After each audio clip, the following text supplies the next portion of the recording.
Hey everybody, Joe Wells here once again from the Midwest Law Enforcement Training Institute. Today's training day will be for Monday, January 11th, 2016. And a topic that's got my attention recently and has been big in the media, especially for law enforcement, is the officer in Pennsylvania, in Philly, who was ambushed in a squad car. Now, I know a lot of people have sort of taken this or run with it for different political reasons. Some people took it as an opportunity to bash a certain political party. Some people took it as an opportunity to look at the big ISIS scare and all the Muslim background and the information that's come through there as far as how the suspect claimed responsibility and made his claims after that point. But a training point I'd like to look at with this, or probably a good thing, something to happen with this, that's probably a good point to bring up for training for the rest of us, is if you noticed the firearm that got used, did you see the information about the firearm that was used in the shooting from the suspect? What got my attention about that? It was a stolen gun from a police officer. Now, excuse me, I'm not sure about all the details of how the gun was lost in the first place or how it came out of the officer's possession, but it's something to think about. We look at our training situation here today, and it's just maybe something to refresh in our minds and to just talk about that situation, talk about that topic, and maybe prevent it from happening again, or prevent it as often as possible from happening again. So if you're a supervisor, probably a good topic to talk about with your squads. If you're an officer, a good topic to talk about with the guys around you. How about reviewing a policy about this for storing weapons off duty? Do you have a policy for storing weapons off duty? That might be a good point there as well. If you don't have one, it might be good to research it and actually write a policy for your department or for your squad or for your group about storing your guns off duty, storing all your weapons as well, because especially if the weapon was the property of a police department and issued, it might be an additional liability issue right there. So it's all stuff to think about right now.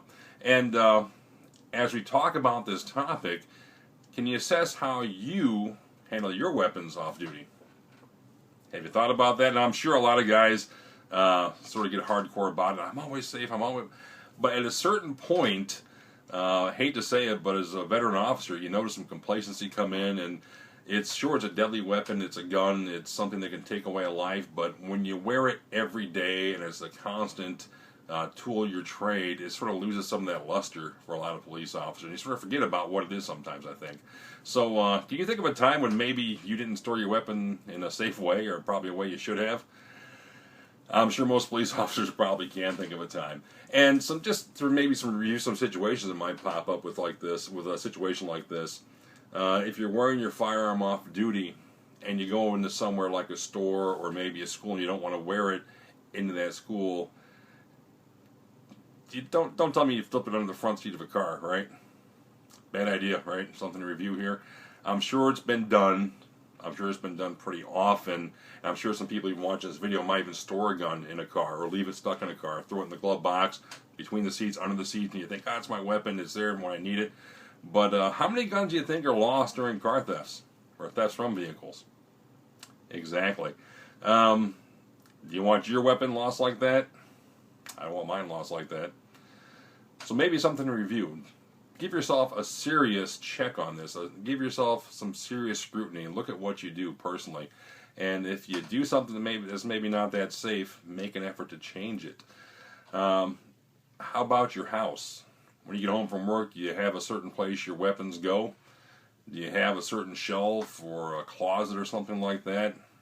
How secure is that area for real? It may be out of view, it may be hard to see, but most people in the neighborhood, including the bad guys, know that we're police officers when they see our houses. I mean, the neighborhood people know who lives where. And it could just be dumb luck. Somebody breaks into a house one day when you're on vacation. Somebody breaks in while you're out for the day. And they go flipping through your house, ransacking, as we see oftentimes on the job. And, oh, wow, there's a stash of weapons. There's a police weapon. It's something to think about, something to pay attention to. A lockbox, a gun safe, even something not a vault or a big expensive vault, but just something that makes it hard as possible for bad guys to come across is a good idea. Out of sight, out of mind, secure is a way to keep our weapons off duty. Something to think about. as we had the situation happen in Philadelphia, there's a lot of things that come in the media for it. There'll be a lot of training scenarios for it, I'm sure. A lot of things that we look at down the line, but weapon safety off duty, I think, is something we should all look at and maybe assess what we're doing now and make an effort. Personally, all of us, as a police officer, if you take a look at what you're doing on a daily basis, see if there might be a problem with it, make an effort to change. Hopefully we'll keep this from happening again in the future. All right.